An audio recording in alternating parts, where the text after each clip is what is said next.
안녕하십니까. 뉴스 찾기쇼 임병영입니다.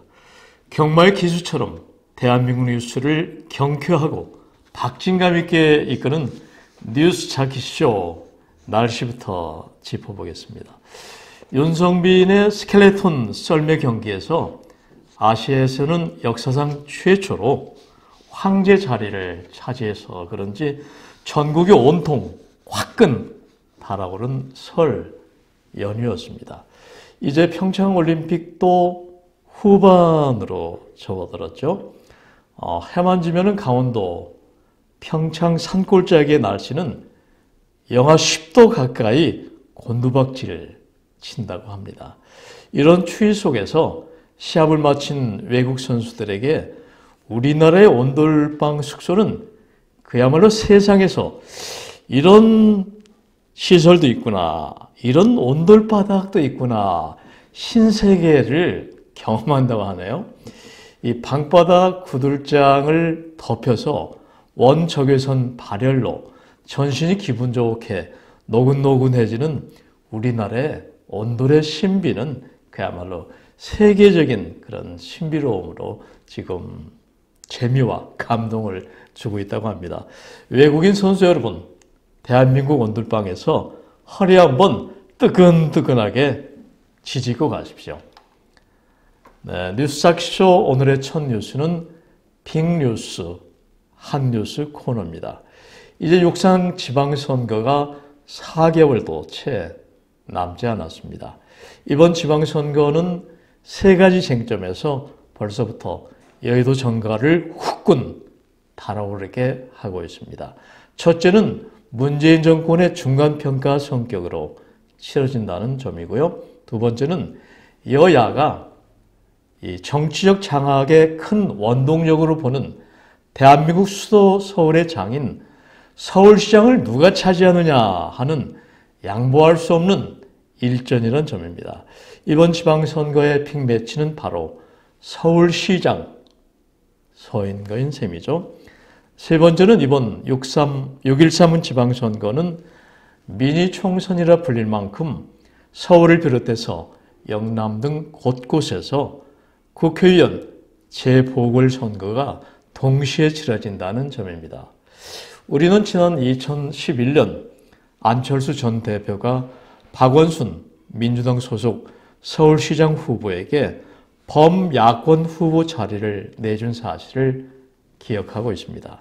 그런데 역사는 참으로 아이러니컬하게도 7년이 지난 금년 6월 박원순 현 서울시장과 안철수 전 대표가 다시 쌍권총을 꺼내들고 마치 석양의 결투를 치르듯 맞붙게 될 시나리오를 지금 여의도 정가에서는 조심스럽게 내놓고 있습니다. 제가 쌍권총 결투 표현을 했습니다만은 그럴 상황처럼 재미있게 아마 펼쳐질지도 모른다는 그런 점입니다. 서울시장 자리가 어떤 자리인가요? 근세 조선조로 보면은 한성부의 판윤직책으로 영의정과 맞먹는 정이품의 지위를 가졌습니다. 현대국가에서 정치, 경제, 사회, 문화 중심지의 한나라 수도 장이 된다는 것은 어쩌면은 대통령의 버금가는 지위와 명예와 또 실권을 갖는다고 해도 과언은 아닙니다. 서울시장이 집행할 수 있는 한 해 예산 규모가 여러분 얼마나 된다고 보십니까? 2017년 말 기준 무려 29조 원을 집행할 권한을 서울시장이 갖는다고 합니다. 경제, 재무, 행정, 기획, 도시, 소방 등 20여 명의 실국장을 둔 1200만 인구 수도권의 막강 실세 중 실세가 바로 서울시장인 것입니다. 역사적으로 보면은 암행어사로 유명한 박문수 어사가 한성부 판윤, 그러니까 지금 서울시장을 지냈다는 그런 기록도 있습니다. 이런 권한과 또 정치 장악의 역학구조 때문에 여야가 서울시장 자리 차지에 한 발도 양보하지 않은 전력 투구의 양상을 보이는 것입니다. 다른 측면에서도 마찬가지입니다. 우리 정치는 그간 서울시장의 승기를 잡는 쪽이 결국 경기도, 인천 등 수도권을 장악할 수 있는 교두보를 확보해 왔던 것이죠.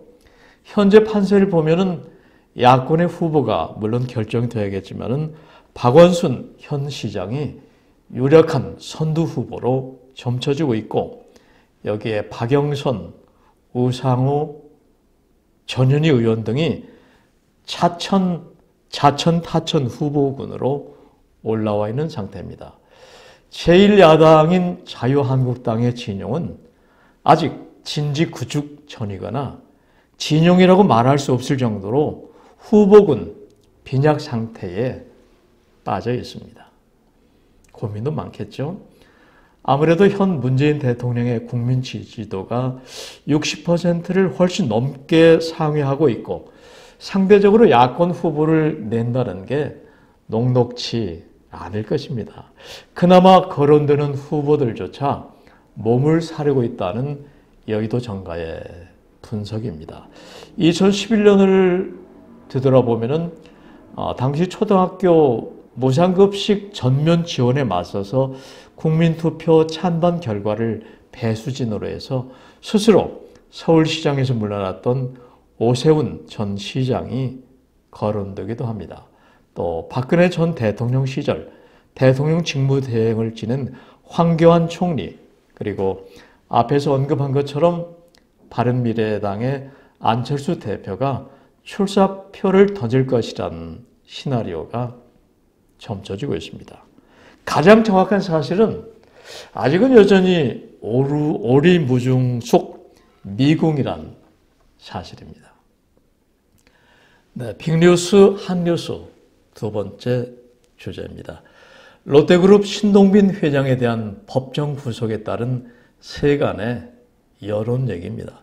결론부터 말하면은 그간 우리의 정치 풍토 갑을 관계 속에서 정치 권력과 또 경제 권력의 유착에 대한 사법부의 준엄한 철퇴라고 봐야 할 것입니다.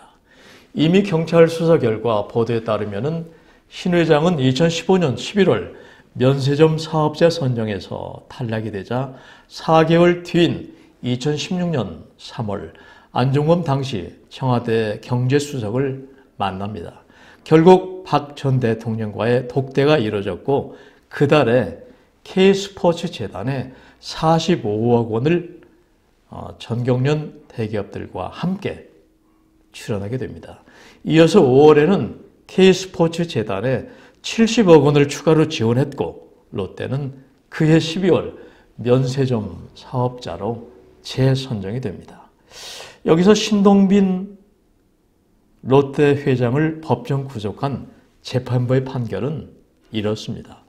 대통령의 요구가 있었다 할지라도 그런 이유만으로 선처하게 되면 어떤 기업이라도 민주적인 절차 속 경쟁을 통과하기보다는 뇌물을 주고 싶은 유혹에서 벗어나지 못할 것이다. 네, 이런 준엄한 사법부의 그런 결과가 나온 거죠. 우리는 6.25라는 전쟁 폐허 속에서 6, 70년대 나라와 국민이 먹고 살기 위한 국가기관산업 육성에 처절할 만큼 혼신의 힘을 기울인 건 사실입니다. 하지만 이런 과정 속에서 값선 노동력 착취라든가 또 비민주적 독재에 가까운 정치 세력의 압박, 그리고 국민의 기본권이 일부 유린되거나 착취된 아픔도 사실입니다.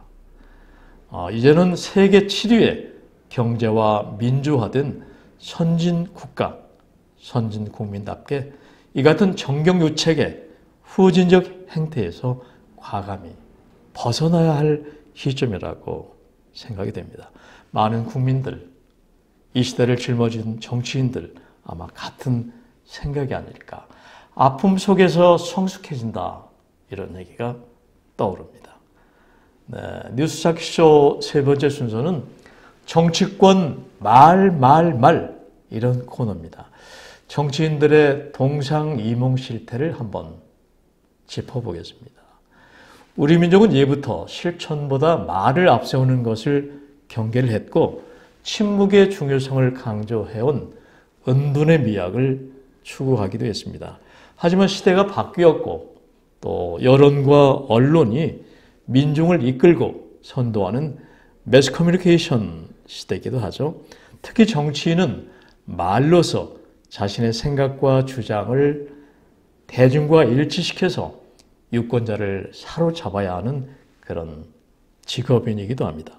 어떻게 보면 정치인에게 말하지 말라고 하는 것은 눈을 가리고 책을 읽어봐라 하는 것과 같겠죠.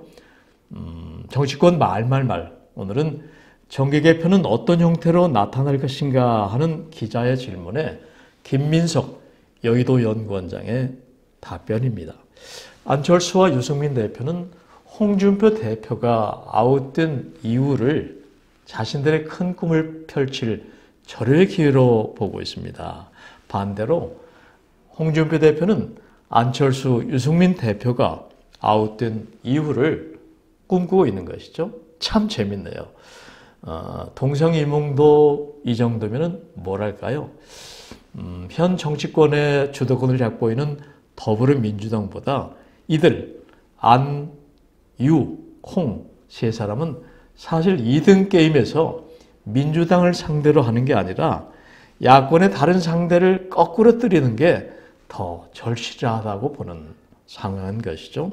일단 큰 적을 상대하기 위해서는 자신에게 위협적인 존재가 되는 작은 적부터 거꾸로 때려놓고 보자는 그런 심산인 것 같은데 글쎄요. 손자병법에 과연 그렇게 나와 있나요? 결국 이런 상황으로 간다면은 6월 지방선거라는 대분수령 앞에서 야권은 여지없이 쪼개지고 분열되는 대혼란이 야기될 것입니다. 지금 당장 홍수가 밀려오는데 땅뜨기 더 차지하겠다고 눈앞에 큰 이익만 급급해 하는 소합병적 태도로밖에 보이지 않나요? 뉴스프리존 네 번째 순서는 쉬어가는 페이지입니다. 시가 있는 시의 언덕길 코너입니다. 오늘은 김준태 시인의 가을에서 겨울까지라는 그런 제목의 시입니다. 사랑하라고 찬바람이 부읍니다. 서로에 엮인 서로의 시린 어깨 부비라고 사랑하라고 나뭇잎들이 떨어집니다. 서로의 시린 발등을 덮어주라고 사랑하라고 더 먼 곳으로 떠나가서도 산들은 봉우리마다 흰 눈을 쌓아 올립니다. 서로의 숨결과 얼굴을 잊을까 봐 사랑하라고 더 먼 곳으로 날아가서도 새들은 숲의 가지인들 쉬지 않고 날아갑니다. 행여 노래가 흐르는 길 벗어날까 봐 마음의 향기 또한 슬픔에 바래질까 봐 입지는 가을에서 눈 내리는 겨울까지 사랑하라고 찬바람은 불어오고 불어갑니다. 두 눈에 흐르는 눈물도 별빛인 듯 반짝여주면서 이런 정감 있는 겨울도 이제 서서히 마무리되고 있습니다. 벌써 나무가지에 물이 오르고 사람들의 마음속에는 벌써 봄 기운이 찾아오지 않나 싶습니다. 시의 언덕길 김준태 시인의 가을에서 겨울까지라는 시였습니다. 뉴스 사키쇼 오늘의 5번째 소식은 생활 뉴스 2가지입니다. 여러분은 하루에 스마트폰을 통해서 몇 번이나 인증샷을 올립니까? 재밌게도 한국인의 삶 속에서 스마트폰 인증샷에 가장 몰두하는 세대는 60대가 2위를 차지하고 있다는 사실입니다. 물론 1위는 10대였고요. 연령대가 올라갈수록 스마트폰 인증샷에 무관심할 거라는 통념을 여지없이 깨뜨린 통계 결과인데요. 단골 인증 피사체 1위는 뭐였을까라고 생각됩니까? 여러분 아마 많이 그렇게 경험했을 거예요. 피사체 1위는 여행지였습니다. 그리고 그 다음이 음식점, 카페, 직장, 학교 등 일상생활 공간이었습니다. 개인적인 인증샷도 관심을 높였는데 나는 지금 무지 화나라든가 나는 지금 너무 슬퍼 또 날 좀 알아줘 같은 이 주변 사람들이나 동료 이웃들에게 뭔가 인증받고 내 힘든 것을 동정받고 이런 마음의 개인 감정 표출도 많았다는 분석입니다. 최근엔 또 20, 30대들의 그 가상화폐, 비트코인 폭락에 따른 분노 인증이 많다고 하네요. 어쨌건 지금 대한민국은 인증공화국이 아닌가 싶습니다. 날 좀 알아주고 인정해 달라는 그런 내용이죠. 생활뉴스 두 번째 코너입니다. 두 번째 주제는 화창해진 봄날 햇살 속을 산책하면서 비타민 샤워를 좀 해보라는 내용입니다. 뺨에 와닿는 공기는 좀 차갑지만은 벌써 물풀의 나무라든가 버드나무 가지객대 물이 오르고 있고 햇살도 제법 화창해졌습니다. 밤에 잠이 잘 오지 않는 분들, 숙면을 취하지 못하는 분들 하루에 20, 30분씩이라도 규칙적으로 봄 햇살 받으면서 산책해 보십시오. 그야말로 비타민 샤워 효과가 크다고 합니다. 특히 화창한 날씨에 햇볕을 쐬면은 이 뇌에 세로토닌 수치를 높여서 우울감이 줄어들고 비타민 D가 생성되기 때문에 칼슘 효과를 도와서 뼈도 튼튼해지고 수면을 돕는 효과도 크다는 얘기입니다. 자, 오늘 이제 뉴스자켓쇼 마무리하겠습니다. 너무 시끄럽고 바쁜 세상이죠. 이런 세상일수록 한 템포 쉬어가면 어떨까요? 때론 느릿느릿 조심스럽게 다가가 보면은 양지 바른 쪽 나무들에 물이 오르는 것을 볼 수 있습니다. 새순도 돋아나고 또 새순이로 내려앉은 비둘기나 까치의 여린 깃털도 발견할 수 있을 것입니다. 지난 주말 산책하면서 보니까 벌써 물풀의 나무, 버드나무에 물이 오르는 것을 볼 수 있었습니다. 천천히 걷는 빠르기로 안단테 속도로 말입니다. 지금까지 뉴스 프리존 뉴스 자켓쇼 편집국장 임병용이었습니다. 감사합니다.